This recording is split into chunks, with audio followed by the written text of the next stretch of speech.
And good day, everyone. Richard Cowperthwait for Northwest Access TV. Thanks for joining us as we get ever closer to Vermont Town Meeting coming up on Tuesday, March 7th. And we've got a show today with candidates running for the Georgia Selectboard. In fact, there are a number of candidates running for the Georgia Selectboard. And left to right, Select Board member Gary Wright, the vice chair of the board. Meet you. Doug Bergstrom, the chair of the board, and one of the challengers seeking to get on the board, the Reverend Devon Thomas. Appreciate the time. Pleasure to be here. And I should note a fourth, I guess make this clear now. Boy, the Georgia situation is pretty active. But again, in the contest, Gary Wright seeking re-election and being challenged by Devon, and that's for a 2-year term. Doug Bergstrom, Doug, you're an incumbent, having been appointed last year. Yes. Running for a 3-year term and being challenged by Jamie Comstock. And I should note, talked to Jamie, but he declined to participate in the show. But happy to have three of you here anyway. Thank you. And again, we have plenty of time. I guess I'll go left to right here.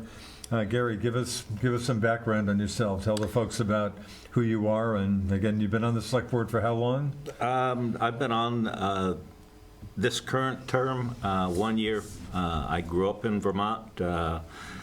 I grew up on a farm. Eventually decided to go to the corporate world, which I did do. I'm a trained accountant. In my career, I gained a lot of experience, both from an accounting point of view, a planning point of view, a management point of view, and budget. When I finished with the company that I worked for, I was responsible for a division's R&D financials that went domestic and worldwide. We had locations in Burlington, Austin, Seafy, Yasu, and at that point in time, I was responsible for building the budget and managing the budget, and my largest budget was $351 million. Oh. Even bigger than the town of Georgia's, I guess, yeah, by a few million. A little bit. I retired at an early age. I found that to be a very bad idea. Retirement is just not, it's not conducive for my personality. I ran businesses while I worked professionally. I've since built 5 businesses since I've retired. I think my skill is knowing the marketplace, looking at the business plans and managing to a set goal. And sometimes that's, there's some conflicting activity there. I've been on the select board back in the 80s. I served 3 terms then. I was chair at that point in time as well. Then I went on to, I was on the school board, and because of business requirements, I had to not run anymore. So business is, I think business is my skill, knowing business. I'm a conservative person as a result of running businesses, but you have to be fair to everybody involved. You need to listen to people, you need to understand their needs, and balance out the best for the most of the population. The one thing I have learned is you are not going to make everybody happy, and that's a part of reality. So that's who I am. I look forward to continuing to serve Georgia. I've lived here since the early 70s, and I think it's a great place to be. Georgia is changing. It's becoming more metropolitan. I think Georgia is going to end up being a growth almost like Colchester. It's going to be part of part of the Burlington metropolitan area eventually. So we need to manage our way through there and just to make it economical for people to come and live here. Okay, thanks for the background. Doug, tell us about yourself. Thank you. I've been a Georgia resident for most of my life, coming there in middle school, and left GEMS. I graduated from BFA here in St. Albans and went to Clarkson University, studied computer science and accounting. I from there went to work and ended up doing a little bit of everything, but ended up more in the graphics field, which is where I've been for probably the last 20, 25 years, in the offset print world, the graphics world, pre-press, and photography. And married my wife, who's a longtime Georgia resident, goes back generations in Georgia. We've raised 4 kids there. And I just served on the school board for 9 years. Was chair for several years, was a chair of the Franklin West Supervisory Union Board, did a small stint at the State School Board Association, as well as being in the Rotary Club, the Lions Club, the Chamber of Commerce. I've kind of been active in the business life in this area for a number of years. Kind of following along with what, with what Gary was saying is, I'm very conservative in nature.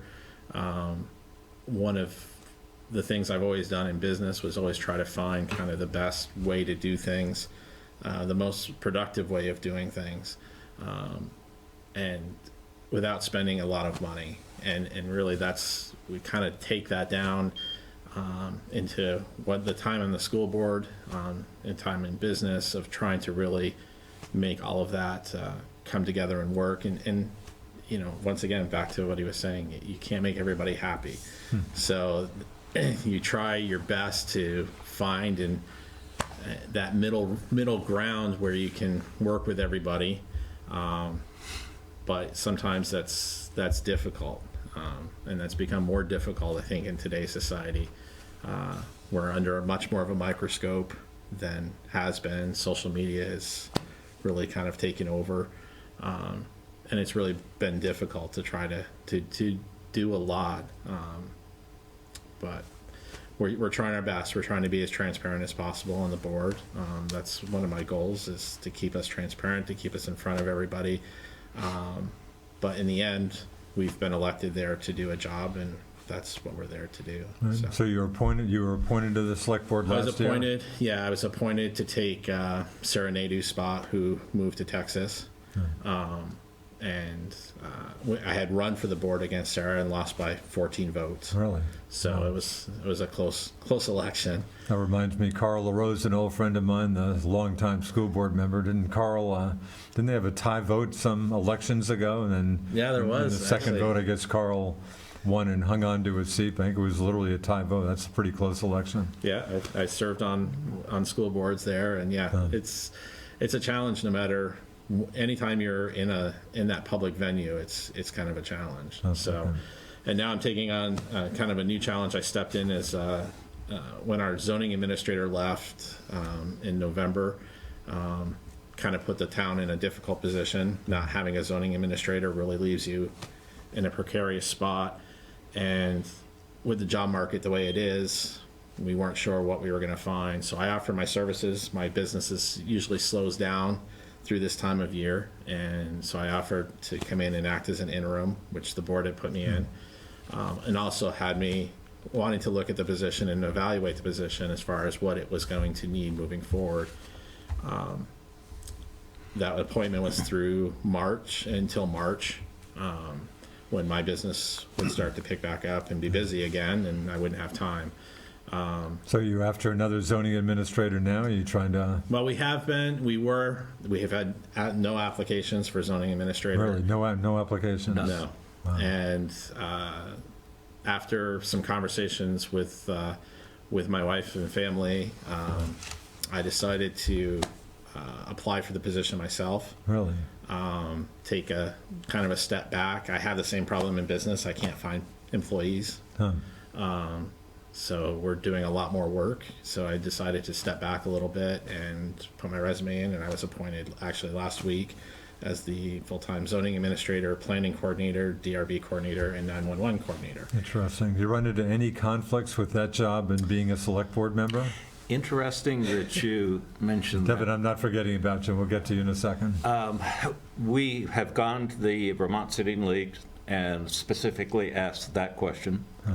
We've gone to legal and gotten documentation. There are no conflict of interest being ZA versus and a select board member. So based upon that, then the board chose, if we don't have a ZA and 30 days expire after somebody submits a request, it automatically is approved. So not having a ZA is not a good position to be in. I bet. So, Interesting. and being that we didn't get any applicants in, we kind of got to the point of saying, we need to protect.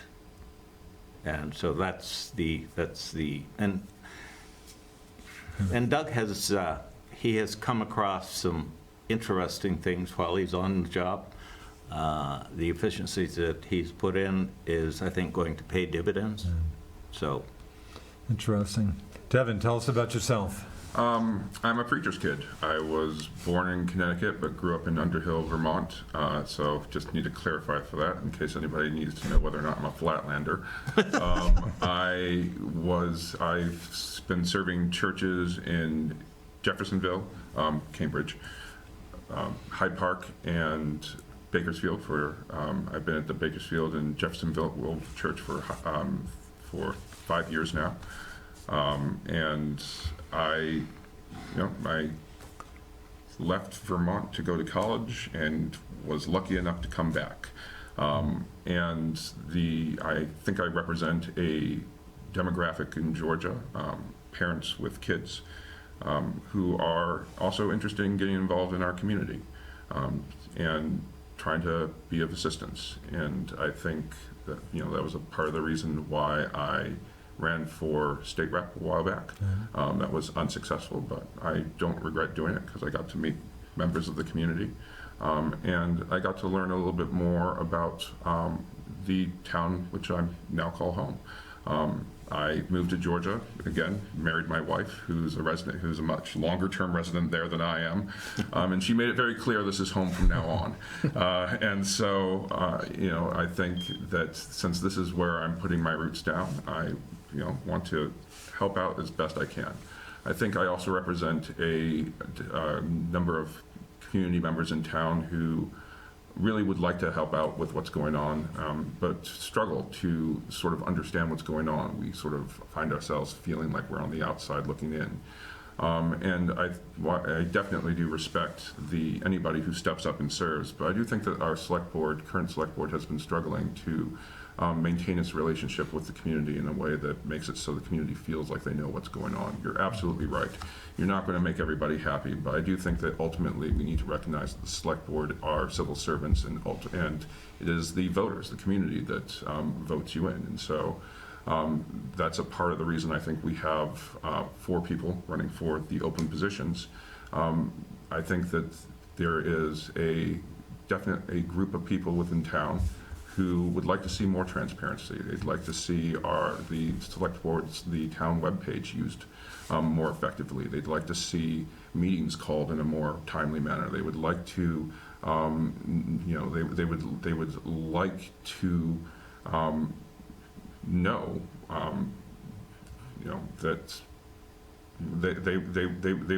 they would like to know that the select board is reaching out to them for their opinions on things to do, for instance, like with ARPA money, and know that there is a clear direction in which the select board is trying to move our town towards growth. Because I know that especially for parents, we want our kids, we want our families to be able to engage with each other. We want to be able to feel like our town is our home and not feel like we have to go to another town in order to do activities with our families. And so I think that there is a real desire of a number of people to be more involved with what's going on in the town. And, you know, with select boards, sometimes it feels like people aren't that interested in what's going on. It feels like, you sort of get used to going through the motions. And so I can understand that every now and then you get a little bit out of touch. But I think that there is a number of folks who want to get involved and are feeling like there's something in the way. And I think that having a new select board, that's a part of the reason why I'm running, that's a part of the reason why Jamie and Shannon and Charlie are running. I think that would help to let people know that the community is valued and that we have some input. Okay, if you give folks a chance to respond to that a bit, Doug? Yeah, no, a couple things, I guess. Turnover in the select board is one of the reasons the select board's in this position it's in. And there has been significant There's turnover. been significant turnover on the select board over the past few years. And what we've discovered, the current select board right now is probably the best board I've ever worked on as far as the amount of knowledge sitting around the table. I've got people like Gary who have accounting backgrounds. I have 2 state representatives, past and present. I've got, Dawn, who's been in the office, so she knows the inner workings of the office at the town. This select board has a lot of knowledge, and we have a lot of board experience that we bring here, and we've been able to find and fix things that most people aren't seeing.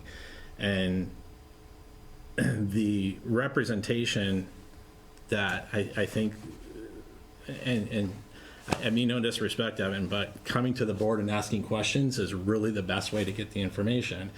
And I haven't seen that happening. I mean, we are as transparent as we can be. We have discussions in open sessions. All of our meetings are videoed, either through this medium or on Zoom, which are available. Our minutes are posted. Our website is updated. Could the website be better? Yeah, it can always, everything like that can always be better. But we've been so busy in trying to fix a lot of issues that have come before us that it's really been difficult. The ARPA money, we've had these conversations. When I ran for the board, I ran on bringing recreation to the town. I was not happy with the town sending money to St. Albans Recreation. The money got used in a very short amount of time by less than 100 families in the town, used $18,000 for a variety of things. It was meant for the pool, from my understanding. It got used for a variety of other things. But to me, that's money we're just throwing out the window. And I wanted to try and incorporate more recreation within the town. And I ran on that position. And once I was on the board, I've been pushing that position. And we're taking, we've set aside $200,000 from our ARPA money, of which we've got $1.5 million. And to put together a recreation program within the town, hiring a rec director and giving it a 3-year position to become self-sufficient. That's better than continually putting more and more money to another town's recreation program. Okay. Throughout the years, I've seen a lot of recreation come and go. I used to lifeguard down at our Georgia beach. We've had a lot of things, but it's always been volunteers, and as people have come through and tried to do things. What we're trying to do is put it together within a town program. But once again, we're having, difficulties because of turnovers with boards, and was one of the reasons why we lost our last candidate. Was they were fearful that with 4 of us up for election, the next 4 may not be willing to keep that position going, and they would be out of job as soon as they started. Those are the types of things that are really hurting the town as a whole, is the amount of turnover that we're seeing on the board, the inconsistencies and things just not getting done. Gary, you want to jump in for try? We have a lot of time, but try to be relatively concise here. But a lot of issues. Part of the reason that we're seeing turnover is the social media. There is so much negativism and inaccuracies being put on the airways out there. totally, totally inaccurate. And quite frankly, that is one of the reasons this candidate that Doug referred to chose not to accept the position. And where our whole philosophy was, if we could get a rec program up and running, self-sufficient in 3 years, that would be an absolute feather in our cap. But we're now looking for another candidate. Social media is causing a problem. So, unfortunately. Let's stick with rec for a moment. So again, I was under the understanding, was there $25,000 that was budgeted for St. Albans for folks who, Georgia 18,000. residents? 18. It was 18? Yeah. Someone said it was cut from 25 to 18. It was 18. Well, I don't know what it was. There might have been discussion but about that. 18,000 was 18 is what the spent. voters had approved last year. Devin, let me start with you. Was that money well appropriated, Devin? Would you rather see Georgia do all its own recreation? Or? I think that the community very much appreciated being able to make use of the recreation facilities in St. Albans. We were a little surprised when the money ran out. A number of people were a little surprised when the money ran out, and we realized that that was just sort of a dollar thing. When the money ran out, our time there ran out. And that money was used to subsidize the Georgia residents for still paying what St. Albans City residents are St. paying? Albans City Exactly. rates. Yep. Okay. But I do think that it gave us a good taste of what having recreational facilities nearby is like. And I think that definitely, a lot of people have been coming to me and asking, well, are there things that we can do to spruce up the recreational facilities that we have in Georgia? I think that when I appreciate that was what you were running on, Doug. I think that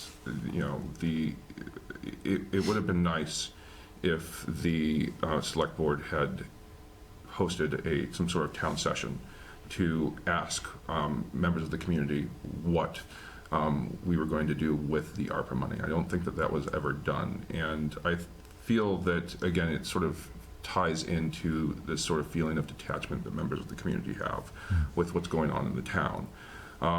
You definitely, as elected officials of the town, are able to choose where that money goes, but the nature in which I believe the ARPA money was given to communities was, it's given to communities with the intention of it being used for hopefully long-term investments that would benefit the community going down the road. From what I understand, and again, I can't be totally accurate because I've gone through, I try to go through the meeting documents, I try to go through the town documents that are online. I don't know how much ARPA money, the amount of ARPA money we had, I only just learned that when you shared it with us here, Doug. But from what I understand, a lot of that went into salaries. A lot of that went into upkeep of town infrastructure, buildings. And while that is a choice, I think that it would have been good if members of the community had the time to sit down with you all and go over those choices. And that leads to a little bit of frustration. Well, that and part of that is what ARPA money was designed for. ARPA money was to help offset increased costs caused by the pandemic. It wasn't we're not using it for salaries. There's no salaries coming out of ARPA money. What we've done with the ARPA money is we've kept the ARPA money. We've earmarked $200,000 for that, which has all been done in open session. The rest of some of the other ARPA monies we had to use this year to reduce the increased costs and inflation of how much things are going up. Our paving is going up. Our fuel prices are going up. So we've pulled out roughly, I think, $600,000 off the top of my head to help reduce this year's budget just over overinflated costs, which is what ARPA was designed to do. We still have, a little less than half of that money left for any more increases that are coming. We don't know how long this inflationary cycle is going to last, but there's nothing that's been used for anything but controlling those costs. And if I can sort of. Yeah, let's try to wrap up. Yeah, go ahead, Ben. We have a lot of Yeah, other issues to if I get can to. kind of just respond to what Gary said about social media, I do think that, again, if the community were able to be better looped into these sort of things, you know, there are perceived perceptions of what's going on at the town offices. And I think that a lot of the time, the best way in which you can counteract that is by letting people see what you're doing with your resources and making sure that people know that you are, that you're trying to show them what you're doing with the resources. And so, again, I'm trying very hard not to criticize what you've done and to make the case that this is an issue of transparency and engagement. And I think that could go a long way. How do you become more transparent and more engaged in what we've done? Our meetings are public meetings. They're filmed. They're on Zoom. We have meeting minutes out there. I mean, and this goes back. The entire time I was on the school board, we used to have the same thing. How do you get the information out to the public? The problem is there's a small group of people on social media, and it's the same names. When you read the social media aspects, it's the same names over and over again. But I've got a lot of people coming to me thanking us for what we're doing on the same side as what we're seeing off of social media. But how do you become more transparent? We have all of these discussions in open session. Well, maybe it's a generational thing. I mean, very easily, I was just saying that if you have your things on YouTube, your meetings are going to pop up on people's streams. I think that web page could very easily be updated. I had to build a web page with the help of a friend in order to run for state representative. It's not that difficult if you have Squarespace. If you have good social media, the outreach is not difficult. And so, I don't know, maybe it is a generational thing, but I do find that trying to engage with, like, in order to see the videos, I have to go to LCA TV, Lake Champlain Access Television, and type Georgia in a search engine. Most people are not going to do that. It's a lot easier if, for instance, you're subscribed to a channel and you turn on your phone and there is your meeting. And so, it's not that difficult. And I think that if you have the know-how, you can do it in a way that's effective. Gary, you want hopefully the final word on this particular issue, or are we good? The whole point of ARPA, in my strategy, is that it should not create a need for ongoing expenses. It should solve one-time things. And that's where, for the rec, to get it up and running so that it is self-funding is a pretty powerful statement. So that's kind of the whole thing. In regards to the monies that went to St. Albans rec, what we found was that there were a significant number of lack of controls, and that's how the money got used inappropriately. What we found, it wasn't used for what it was really intended for. So that's kind of, we found these things as we've gone through and tried to digest all of the financial aspects and what people's needs and wants are. So. Okay, I should note also, we're taping this show on Tuesday, February 21st. And I should also note, as I was hoping more people get involved and pay attention, Georgia's public informational meeting on the town meeting day issues coming up on, I guess, a week from tonight. Not that people are watching us live, but Tuesday, Feb 28th at 7 p.m. at the Georgia Firehouse. It's at the Eric Firehouse. Naidu. Yep. So anyway, having been to 1 million of those meetings in the past, I sure hope some people show up for that. Hopefully some people will. And I should also note, again, happy to have 3 candidates here, and again, probably should repeat this once in a while. Again, Gary Wright being challenged by Devon Thomas for a 2-year term. Doug Bergstrom being challenged by Jamie Comstock, who's not with us for a 3-year term, but that's certainly not all. We got to keep going there. 4 candidates in Georgia running for the 2 1-year terms, and I hopefully be interviewing those folks, most of them later today. Don Penny, who's on the board, Carl Rosenquist on the board, appointed, Shannon Jenkins and Charles Cross. So a lot going on in Georgia. Speaking of which, which the town warning probably should give that some attention, and especially appointing a town treasurer. Doug, you want to talk about that a little bit? That's Sure. what the first article shall voters authorize the select board to appoint a town treasurer. Yeah. Well, this past year has really kind of proven how difficult our current system is. So with an elected treasurer, we had a treasurer who was also the town administrator, and they left the town administrator position for another job, but stayed on as the town treasurer to fill out their term.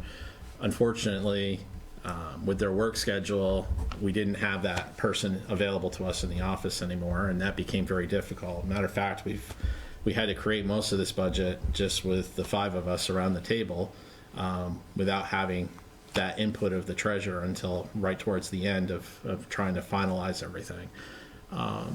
And that's really proven to be difficult. You know, as we looked at state statutes around that, they're an elected official. We don't have any control over that position. They're only required to give us quarterly statements. So it really becomes a difficult scenario. And looking at a lot of other towns have already gone to this system. The other thing is with voted in, you're only can pull from the pool of Georgia for the treasurer's position. So if we go with the appointment versus an elected position, that will give us that opportunity to have a bigger pool of candidates to choose from. We don't have to stay within Georgia. We can go outside of Georgia to try to fulfill that pool. If that doesn't pass, we have nobody running for the position. We'll be allowed to appoint, but we would have to appoint from within Georgia. So you're obviously supporting that. I'm definitely supporting it. After this past year, you know, being on the school board for 9 years, you know, the school has an entire business office that handles all of those day-to-days. It's not uncommon to have that. You need to have that treasurer. The select board is making financial decisions. And if we don't have that input from a treasurer that's telling us this is what we have, or this is what's available, or it's very difficult to make financial decisions. Gary, you're supporting that as well? Absolutely. And a classic example of when we built the new town garage, we finished that this year. Trying to understand and gain insight into what the financial status was almost impossible. That's where I was on the building committee, and I started querying the contractor that was responsible for the Georgia's portion of it. They worked with the direct contractors, the subsidiaries, and I started quizzing him as to where the dollars were, what happened from the original contract to current, and I got a lot of pushback. And it didn't go well, and the contractor ultimately walked off the job. So if that's because people are being held accountable to financials, sorry. Yeah. Devin, what about yourself? What about the Article 1, whether the select board should be authorized to appoint a town treasurer? I think that a town treasurer is definitely a valuable resource, and I think that I would like to see a search for a town treasurer. I think that the town of Georgia could make the position attractive. So appointing does make sense as opposed to having this person still elected if there's someone running? I think that, you know, are we, my question is, you know, who is it that we're appointing? Why are you appointing them? Georgia can put forward competitive positions if they want to. For instance, I think that the zoning administrator, that was a $50,000 position before, paid position before. Now it's a $75,000 paid position. I do wonder, for instance, if you'd consider putting that back out as a $75,000 paid position, because that's a competitive wage. And, you know, I hear you saying that there are not enough people out there to apply for positions, but I do wonder, you know, are you assuming that, or have you asked? For the most part, I do think that the select board should be able to appoint a treasurer. But I want to see, I want to see the select board searching for a treasurer. Because I do think that we have people that want to be involved with the town, and I think that they're out there, and we should know for certain. Doug, was there some thought to also asking authorization to appoint a town clerk, or is that not a concern? It hasn't, the town clerk position hasn't been a concern at this point. You know, I know other towns have gone that direction. And as far as the wages go, we took, when building our budget this year, we took all of the wages from the VLCT wage report, which was the 2022, which is a year old, so it's the 2021 wages. And those were, we used kind of the average wages in there to try to build a budget off of, and that's where those dollars came from in there. As far as that position, people applying for a position then would talk about a salary. So I don't think going out with necessarily a position with a salary is, I've never done that in the business world. So usually people would come in and you would have that discussion depending on what their experience level is and what they bring to the job table. Otherwise, you're just looking for people for money. So You don't Devin, want to buy people. You need to go and hire them based upon their skill level and financially reward them for the skill level. A treasurer there's some pretty critical requirements on a treasurer. They've got to utilize a very specific system. It's called NEMRIC. And municipal accounting is a whole different animal, all in itself. So the average business person, it's new to the average business person for municipal. Okay. Devin, let's start with you. Article 3, shall voters authorize the expenditure of up to $90,000 for Georgia to hire, I guess it's first full-time firefighter / EMT. Are you supporting that? I think that, yeah, I think as long as we have that within the budget, then I think that is an important position to be able to, for us to be able to have. But it's of course, it's a separate, it's not in the overall budget, it's a separate item. Yeah, right, exactly. And I don't, because it's a separate item, I don't know whether or not, I'm not entirely sure about the move. I do want to see us to be able to have, full-time coverage, especially considering that my own family had an incident after our son was born as well, and I do think that having that coverage full-time is important. But I do think that we do need to consider what is within our budget. If we have the money, I support it. For that matter, the overall budget's a little over $3.7 million. Do you support Article 5, approving the overall town budget? Yes, because we need a budget. Yeah. Doug and Gary, I'm assuming you're supporting the $90,000 expenditure. I don't mean to speak for you, Doug. Clarification. Sorry.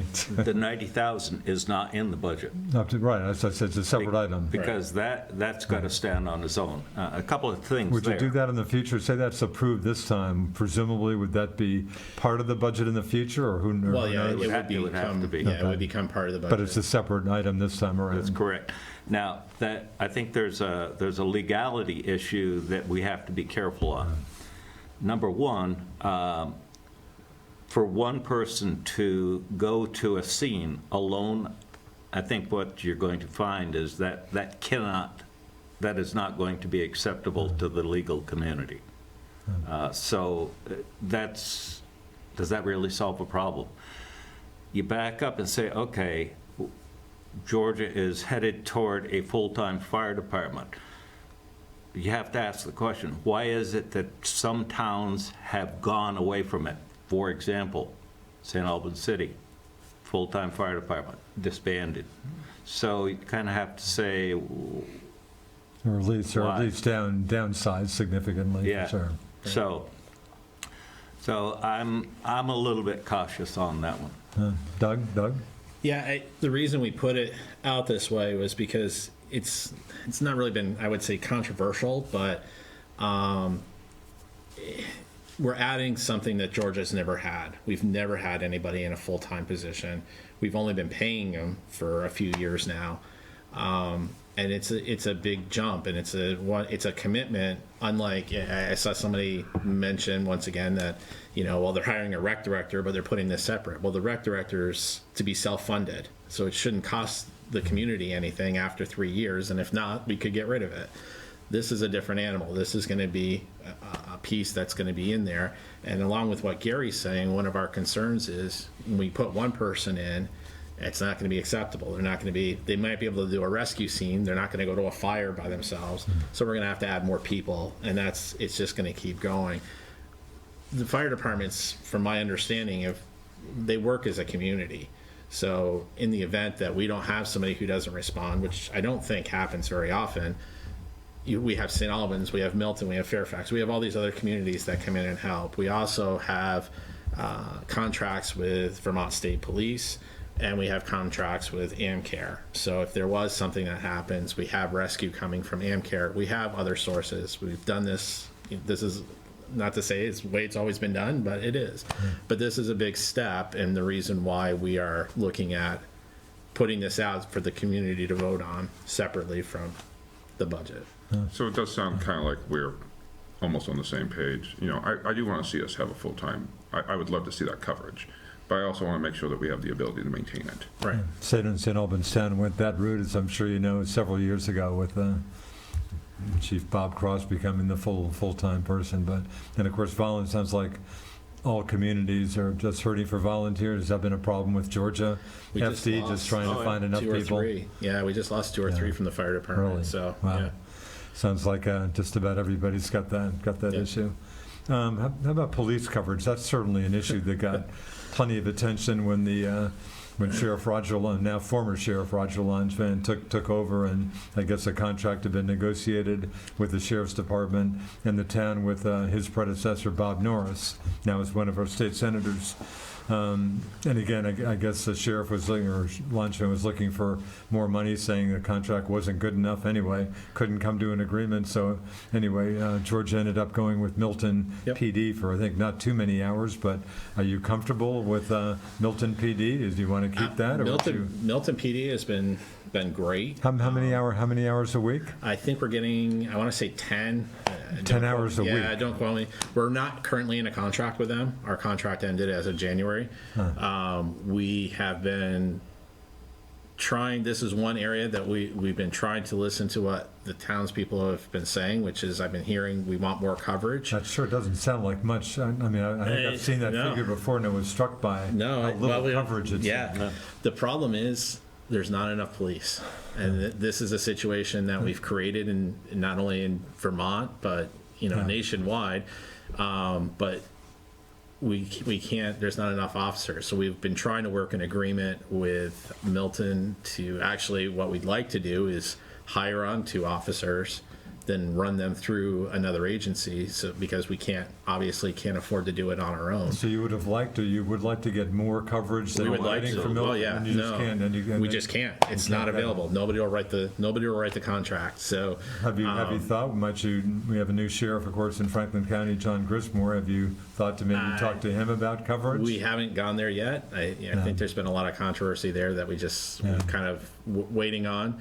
We reached out to St. Albans City, but I think they are in the middle of a big thing, so they didn't want to They're do going to it. be taking over St. Albans Town, of course, Right. July 1, 2024. They do cover Highgate, which you probably Yeah. know. I believe that they are They're ending retracting that. Yeah. Oh, is that right? Yeah. Interesting. And we are working with Milton right now to try to work out a new deal. But you've been happy. You think Milton PD's done a good job? They're with the great. coverage? There's a couple officers that live in Georgia. They seem to really like it, and the coverage has been there. We just are trying to see if we can get more. So, Devin, any thoughts on the I think PD right now coverage? Milton PD is the way to go.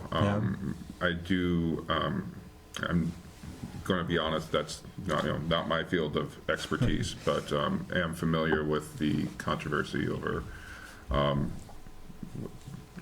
Sheriff Grismore, right?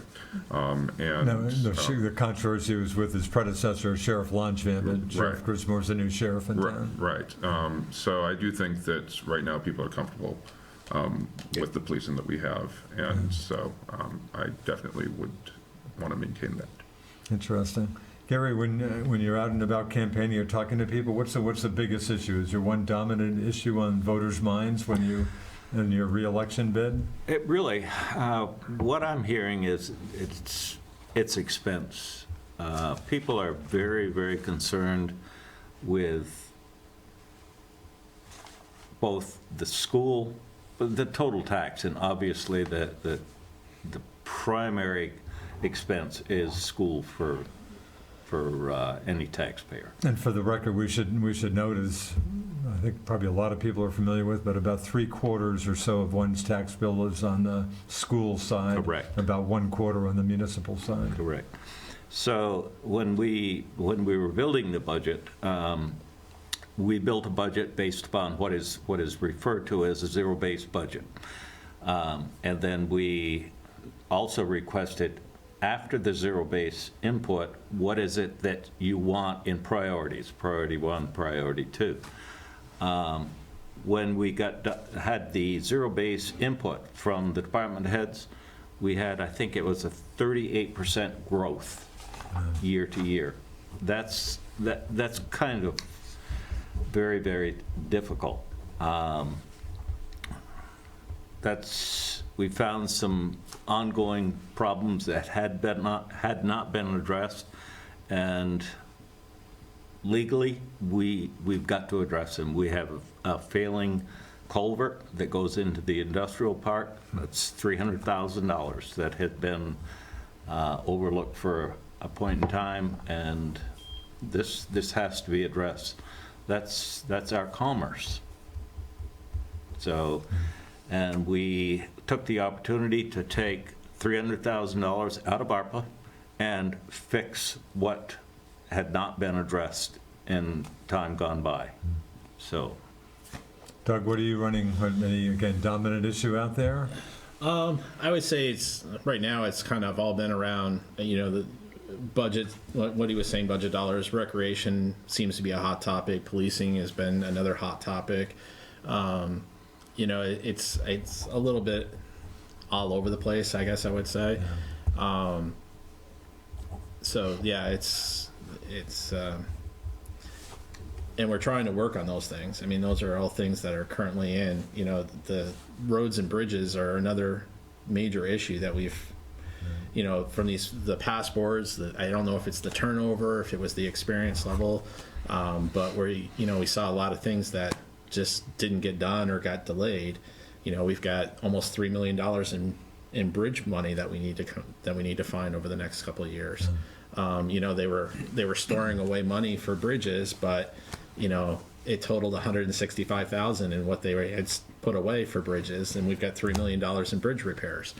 So it didn't work. And then we have other things. We have a fire truck that's coming in.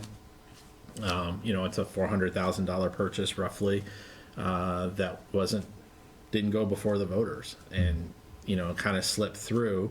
We didn't find out about it until budget cycle, that we were on the hook for this. It was too late for us to do anything about it, but these items came through that hit our budget this year that totally took us by surprise. When, like he said, when we built a zero-based budget where we were trying to start out and find things, we were way out of whack when we got to the end of that. So we had to make some serious, difficult decisions. Devin, I think you've touched on some of this, but again, what are you running into when you're campaigning? What's especially on voters' minds? I think it's transparency and trust. I think that all those issues are there, but people want to know that the select board is handling them in a way that they can understand is appropriate. You mentioned the fire truck.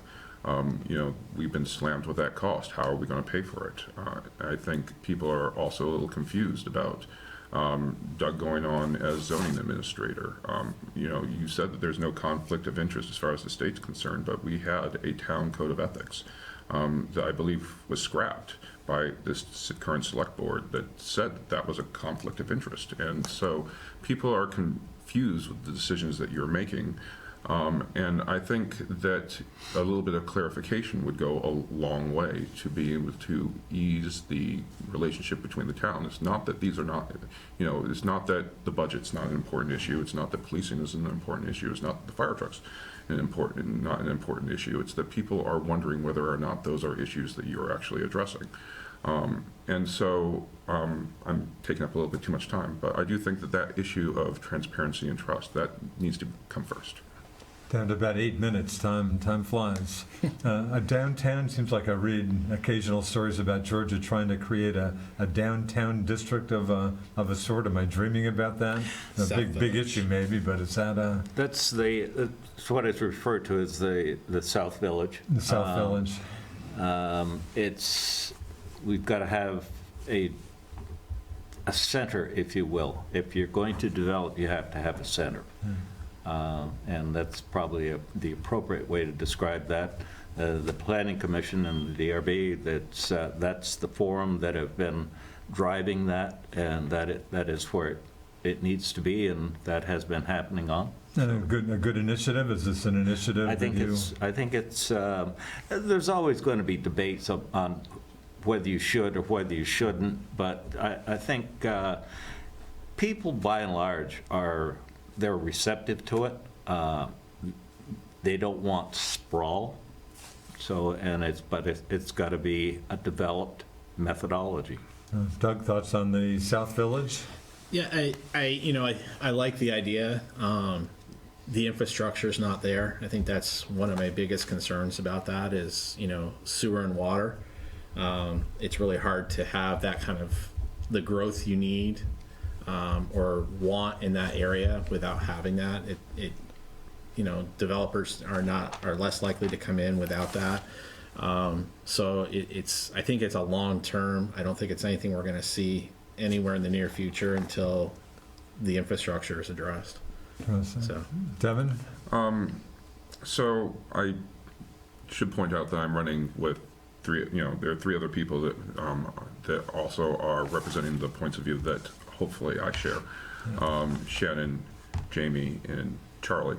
And definitely our hope is to, if we are elected, to go over the resources that we have and discuss how we can grow the town. Growing the South Village would be wonderful, but we would want to do that in a way that is in communication with the community. People have said that they would like to see sidewalks. People have said that they would like to see a park. People have said, that they would like to see programs in town that bring families together. If we have the resources to do that, we want to be able to do that. I think that Doug and Gary are right. We need to work within our budget and use the resources that they have. I think that they have a better understanding of the resources at the moment that we have available than I do, because I'm on the outside and then I'm not on the inside. But that is definitely something that the people that are running want to be able to address. We want to grow our town.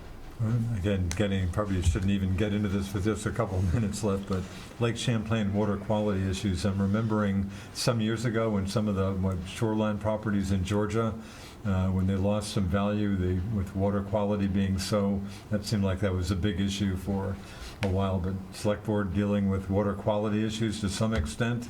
Gary, or is that more of a state issue, or?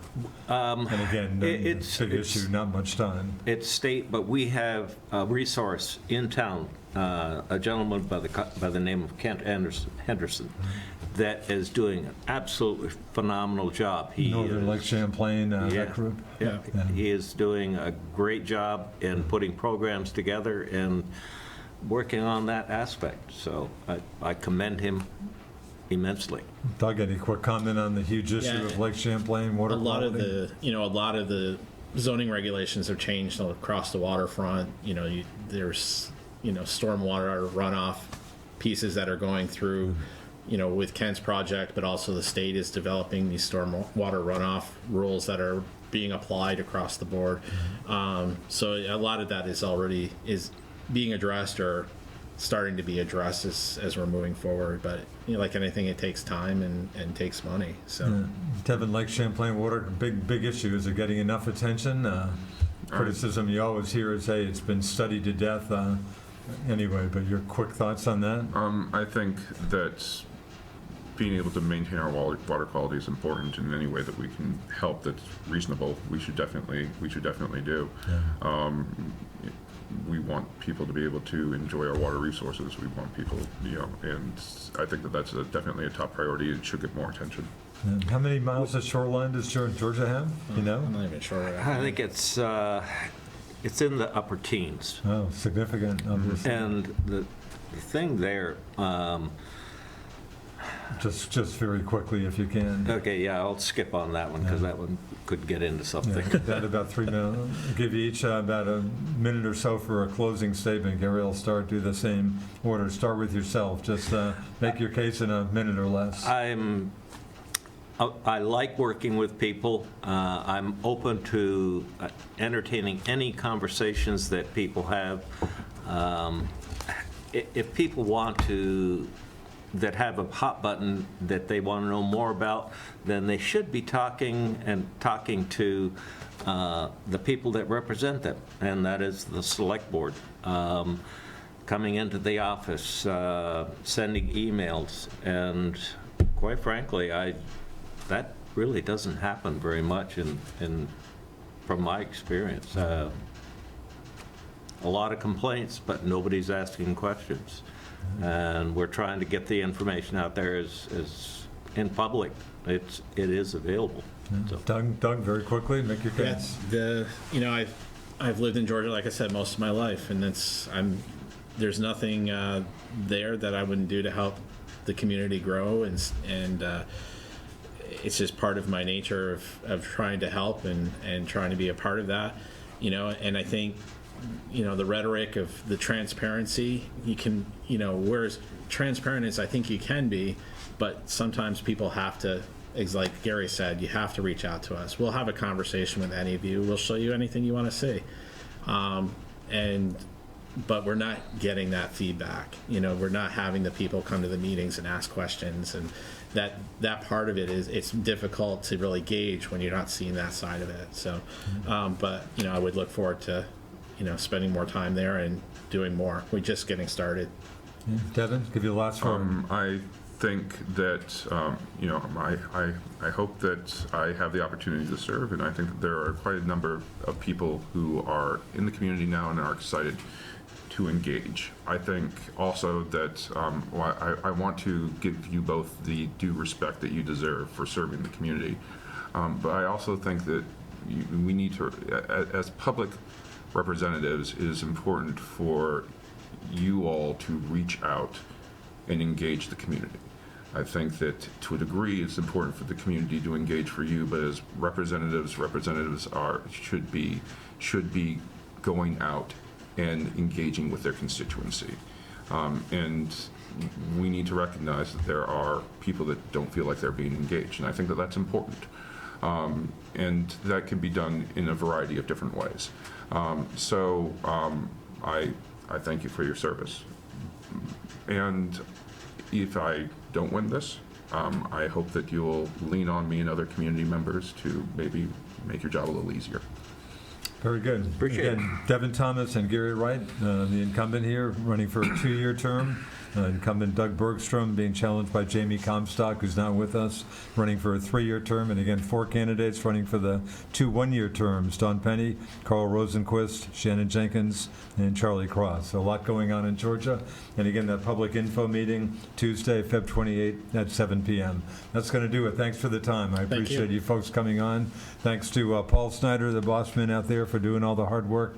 I'm Richard Cowperthwait. We'll see you next time here on Northwest Access TV. See ya.